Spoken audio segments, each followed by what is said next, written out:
வைபவி, இதெல்லாம் என்ன? இவன் யார் வைபவி? தெரியலையா?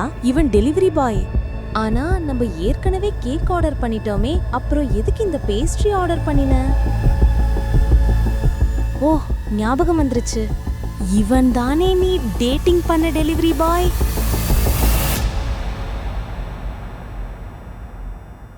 ஓ கமான் வைபவி, நீ இவ்ளோ சீப்பா நடந்துக்குவன்னு நான் நினைக்கவே இல்ல. பேப், ஹாப்பி பர்த்டே பேப். தேவேந்திரனை அபினவுக்கு நன்றாக தெரியும். அவன் ஒரு பெரிய பணக்காரரின் மகன். எப்போதும் வைபவியை சுற்றியே வட்டமிட்டு கொண்டிருப்பான். தேவேன் அங்கே இருப்பதைக் கண்டதும் அபினவின் மனம் வேதனைப்பட்டது. தேவேனின் கையில் ஒரு பெரிய பரிசு இருந்தது. அதற்கு முன் அபினவின் கையில் இருந்த சிறிய பேஸ்ட்ரி பை ஒன்றுமில்லை என்பது போல் தோன்றியது. நான் உன்னை பிரேக்கப் பண்றேன். வாட்? வேற என்ன?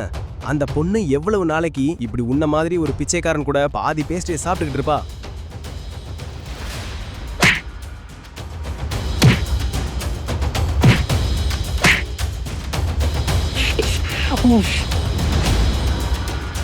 நீ செஞ்சது சரியில்லை வைபவி என்று சொல்லிவிட்டு அபினவ் அங்கிருந்து கிளம்பிவிட்டான்.